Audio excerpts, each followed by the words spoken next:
Hey, what's going on, guys? My name is Griffin, and I'm a filmmaker based out of Orange County, California. And today we're going to be talking about the Canon R5 versus the Canon C200. All right, so the format for this video, we're going to be talking about 5 things. First thing is the raw image quality. Second thing is the compressed 4K image quality. Third thing is the 120 frames per second. Fourth thing is the in-body image stabilization. And then the last thing we're going to talk about is overheating. Okay, so jumping right into it, first thing we're going to look at is the raw image quality. Let me just start out by saying the raw image quality out of the R5 and the C200 is really, really good. To be honest, it looks really similar to me. I'll put the image up here on the screen. What I noticed personally is when I look at the images, there's a lot more detail in the R5 raw, and that's probably just because it's 8K. If we zoom in and look at Delaney's hair there, you guys probably know Delaney if you've seen my other videos, that's my fiance. But if you notice her hair, there's just way more detail in the 8K versus the 4K. And then you'll also notice there's a little bit less noise, and I think that's due to the downscaling that's happening.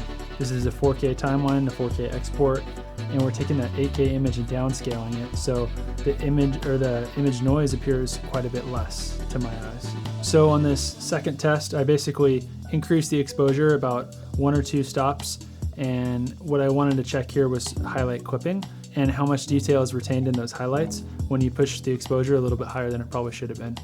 So the C200, this is where the C200 kind of pulled away a little bit. I think it's probably got maybe 1 to 1.5 stops more in the highlights. I'll put the waveform up here so you can kind of see what we're looking at. But you'll see the C200 expands there. It doesn't really clip at all. And then you'll see some of the clouds there with the R5 footage. It's clipping a little bit. So that tells me the C200 sensor has a little bit more dynamic range than the R5 sensor does. So jumping over to the compressed 4K, when the C200 is shooting in the compressed 4K, the non-RAW format, it shoots 8-bit 420 footage, which is like more of a consumer grade codec, whereas the R5 shoots 10-bit 422. So in theory, the R5 should be quite a bit better. What you'll find in the real world is there's not a gigantic difference. The C200 8-bit is like worlds better than most DSLR or mirrorless 8-bit. It's actually a really strong codec. But the R5 footage, it's 10-bit, so it just depends what you're looking to do with the footage. I'm not saying that 8-bit is as good as 10-bit because it's not, definitely. What I really noticed here, more than the difference in the footage, 8-bit versus 10-bit, is there's probably just a little bit more dynamic range in the C-Log3 that we're getting out of the C200, and then the R5 can only shoot in C-Log1, which Canon says it's about 12 stops dynamic range, and then C-Log3 is about 13. In the real world, it's probably a little bit less than that, but you will notice a little bit more dynamic range in the C-Log3 coming out of the C200. You'll notice on this next test, I sort of overexposed on purpose, and you can see the way that it clips, there's just a little bit less clipping going on here on the C200, whereas when I push the highlights there, you'll see they kind of just go ahead and clip on the R5, but it's really close, to be honest. It's super close. Another thing to note about these codecs that are coming out of the cameras, the R5, when it's shooting in 10-bit Canon log, it's shooting in H.265. This is not a codec you're gonna be able to just bring into Premiere Pro or Final Cut and start editing straight away unless you have like a super high-powered Mac Pro, which a lot of us don't, myself included. Even on my iMac Pro that I edit on, it doesn't edit like whatsoever. You have to make proxies, and it doesn't create proxies at the exact same time as shooting. So that's one more step you're gonna have to do in post, so just kind of keep that in mind. So one other thing that kind of jumped out at me about the footage was just the difference in depth of field. I shot on the exact same lenses, and I basically matched the exposure to be exactly the same, and I didn't use ND filters on purpose. I just cranked up the shutter speed to match it. That way there's no extra glass, and we're really gonna be able to see the truest form of what the camera sensor is capturing. And what I really noticed was how big the difference is in depth of field. The full frame sensor of the R5, you'll notice like the separation from the bridge behind Delaney there's quite a bit of separation. Whereas on the C200, even though it's the same f-stop, quite a bit more of that bridge is in focus. And to my eye, she really kind of pops out more from that full frame look. So if that's something that you like, if that kind of fits your style, that is something to keep in mind. Me personally, I'm a huge fan of the full frame look, and that's not to say I don't like Super 35. Like the vast majority of every movie that you've ever watched is probably shot on a Super 35 sensor, but it is something that's a nice bonus to have in your back pocket if you do like that look. Okay, so jumping over to the 120 frames per second comparison, I almost didn't even do this one because it's like literally no comparison, but I figured I'd put it in just to show you guys what the footage actually looks like. So hands down, the R5 is like worlds better than the C200. It's shooting 4K 120 with this incredible face tracking, eye tracking autofocus. I had such an easy time keeping Delaney in focus. I just put it on autofocus and it tracked her perfectly the entire time. When I shot with the C200, it's 1080, 8-bit 420, and it has no autofocus. Most C200 owners don't ever really use this codec, myself included, and it's just, you're not gonna wanna use it. It's really not professional enough for most cases, barring the rare circumstance where maybe you just need to deliver something to web or something like that, but I wouldn't use it ever. So overall, I would just say the R5 has super impressive 120 frames per second footage.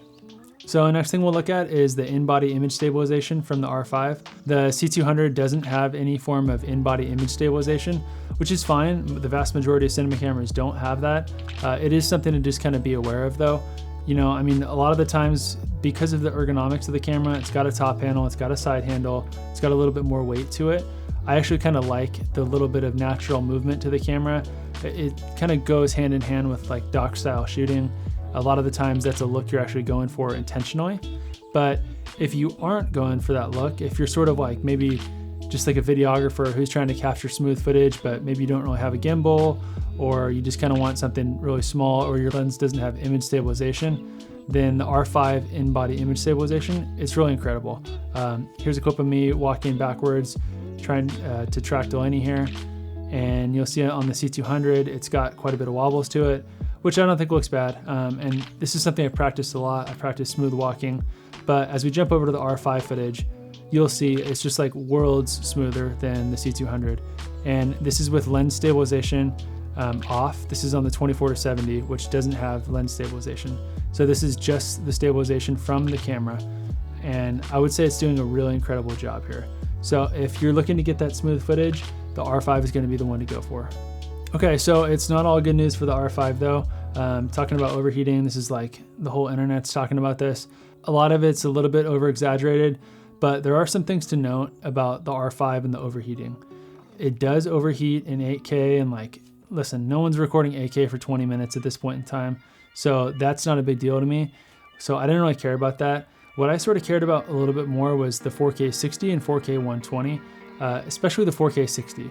So as it currently stands, current firmware at the time of recording this video, you can't record in 4K 60 once the camera overheats. So I did a few tests right when I got the camera to basically force the camera to overheat. I put it in 8K, let it record till the time limit ran out. And then once it overheated, I wanted to see what modes were available. You can get 4K 24 at any point in time. So if it overheats, you can always fall back to 4K 24, the camera's totally fine. But if you want to get 4K 60, it's not available once the camera's overheated. You have to wait until the camera cools down.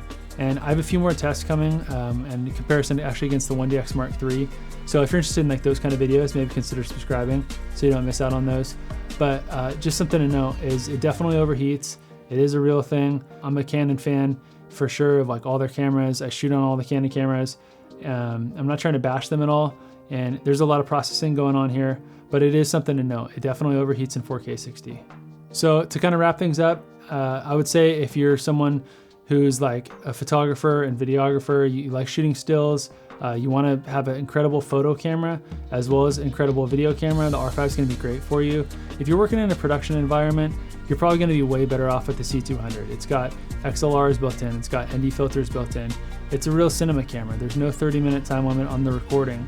There's a whole bunch of reasons to choose the C200 for like a professional workflow, and it's never going to overheat on you ever. I've put literally thousands of hours on C200s, never had an overheating issue once. I even shot out in Death Valley one time when it was like 110 degrees Fahrenheit, and the camera still never overheated.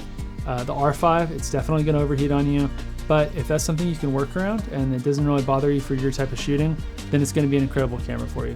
So anyways, guys, that's it for me today.